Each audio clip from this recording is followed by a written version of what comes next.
Near mint condition, the home of collected editions. I can't believe they're giving us manga in this format. It's insane. And it's still ongoing.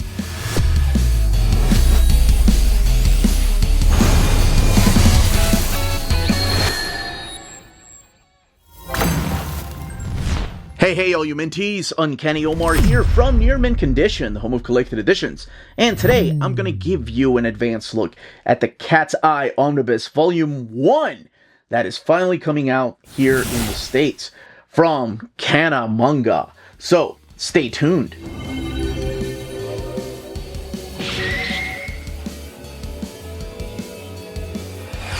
And welcome back, everybody. Before going any further, a big thank you to the folks at Kana Manga for sending us an advanced copy of this omnibus.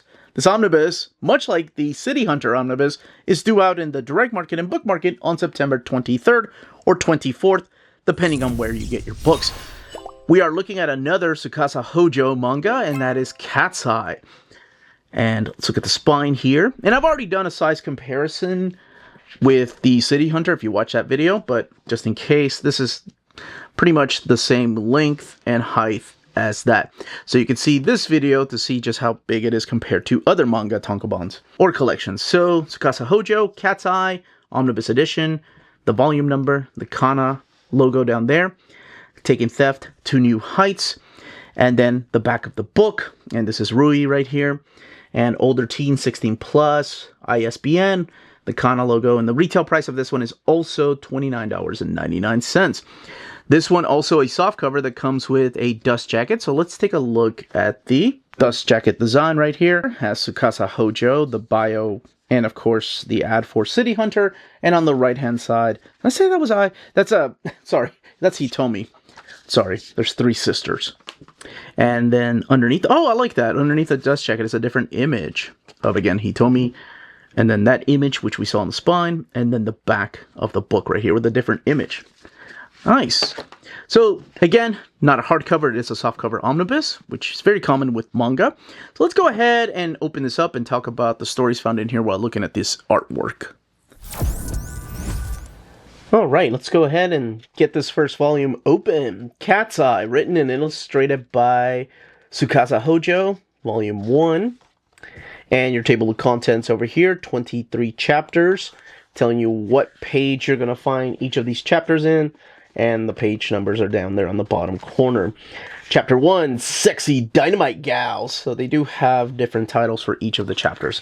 This particular book has a total of 602 pages and retails for $29.99.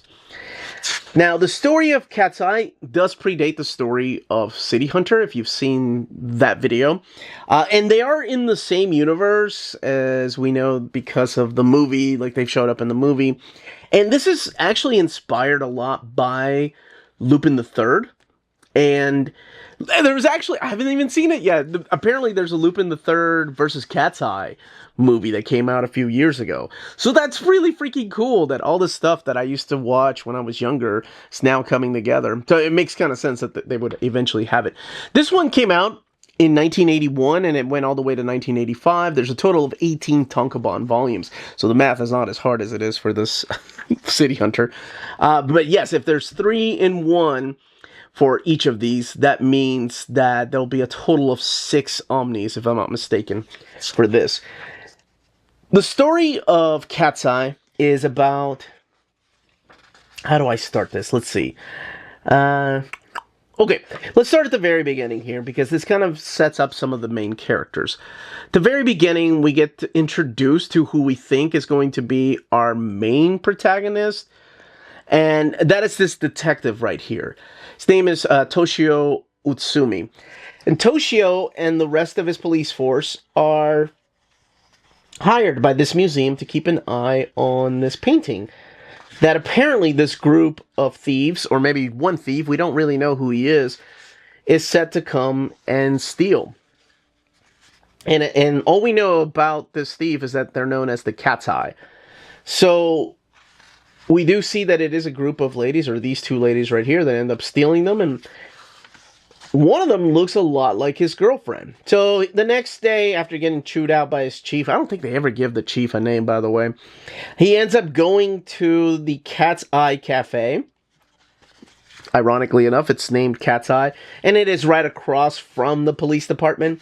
And he goes there to go and tell his girlfriend, Hitomi, about how he just got chewed out, and the Cat's Eye burglar's still out there, and he just doesn't know what to do. And she's like, well, maybe you should quit the police force.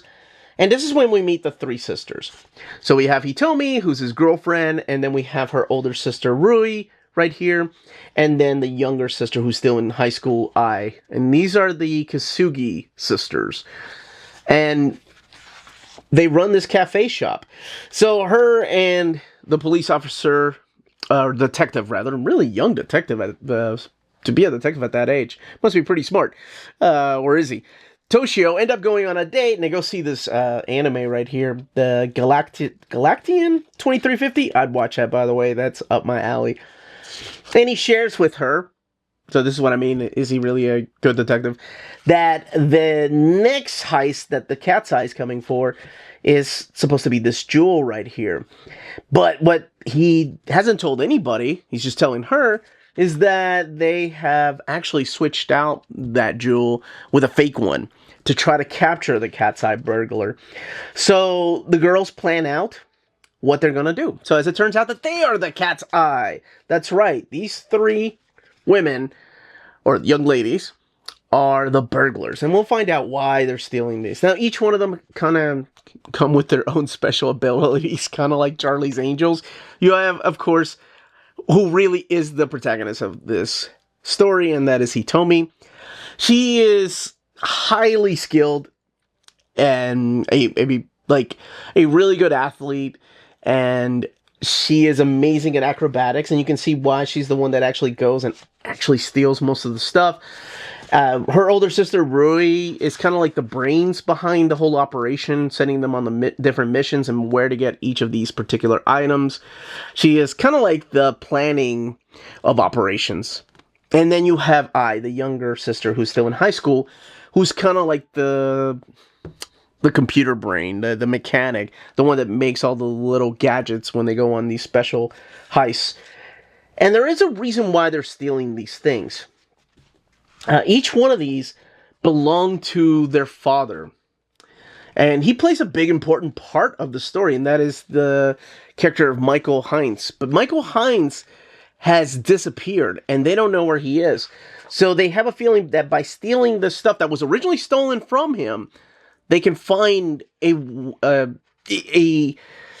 path to follow him wherever he may be and try to find him.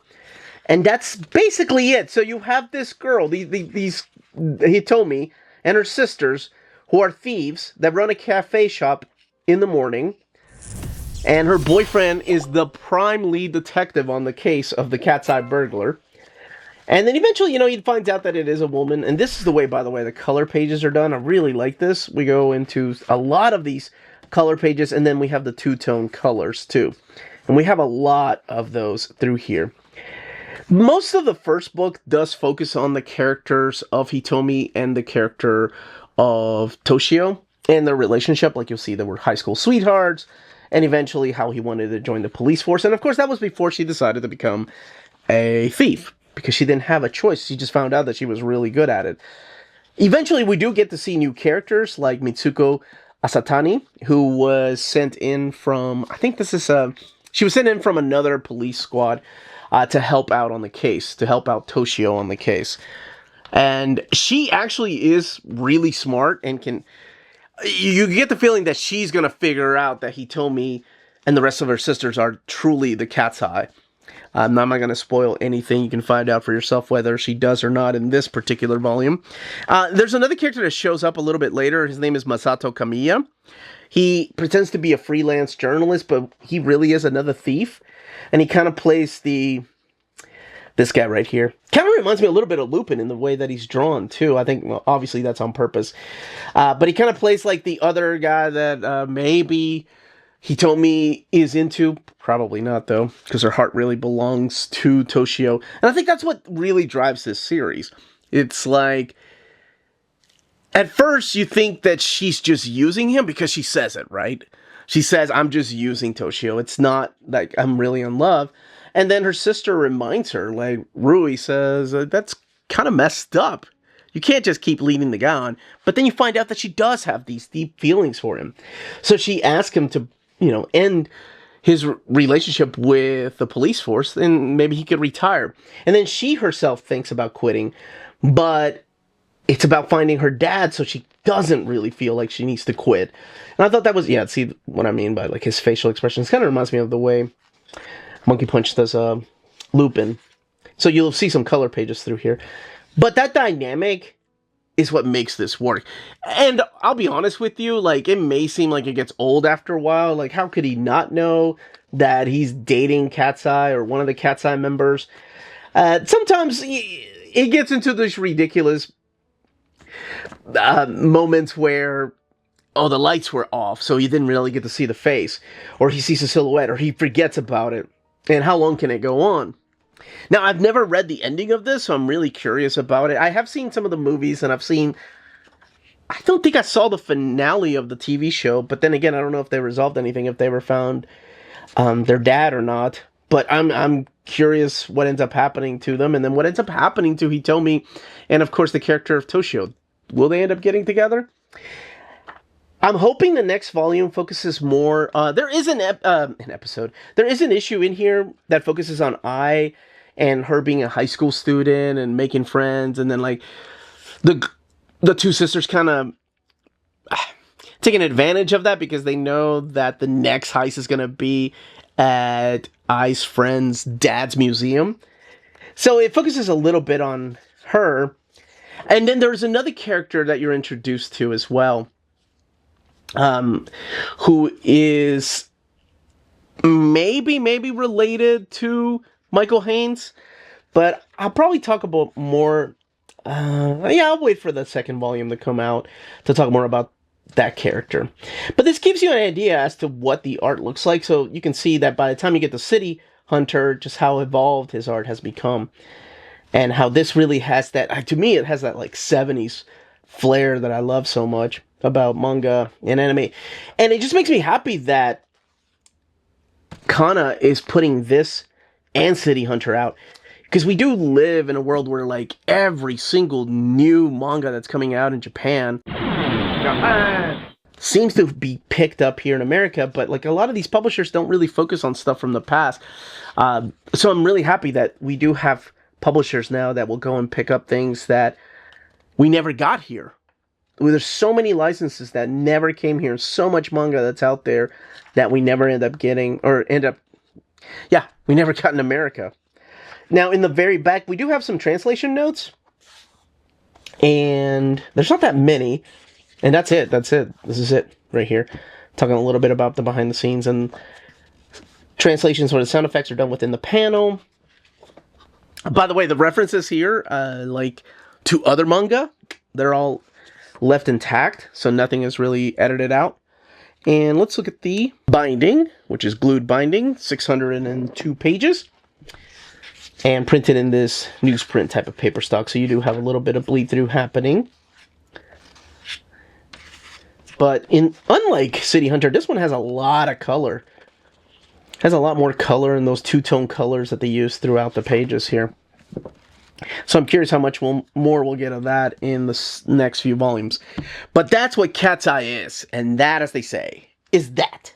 If you're interested in purchasing this book, don't forget to check out our sponsors. If you're in Europe and you're interested in buying these books, definitely check out Walt's Comic Shop in Berlin, Germany.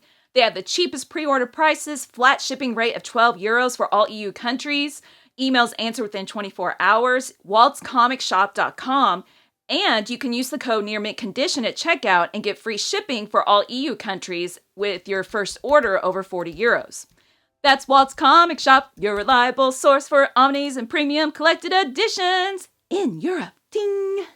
BD Cosmos, the Canadian leader in graphic novels. They have a physical storefront in Montreal, Quebec, and their website, bdcosmos.com, offers 25% off your order of over $99 or more, and free shipping everywhere in Canada for every order of $250 or more. Their shipping care is exceptional. Your books will stay cozy through the rough Canadian weather and arrive to you in Near mint condition. After checkout, let them know Near Mint Condition sent you their way, and you'll be added to the monthly $25 gift card raffle. Entries are valid for new and returning customers. Don't be afraid to call or email them. Ask them questions. Their staff is always happy to help guide you towards the right purchase. Visit their website, bdcosmos.com, for more. BD Cosmos, with rewards and raffles taking care of customers in Canada. Eh? And that was the contents, the page count, and build of the first Cat's Eye manga. In the comments down below, let me know if you've been waiting for this, or if you haven't even heard about this, but you're familiar with the anime. Or if you're just a fan of City Hunter, the other Tsukasa Hojo manga. Any questions, leave them down below. Smash that like button. Subscribe if you haven't subscribed yet. Thank you for watching. Stay healthy and safe out there. Much love.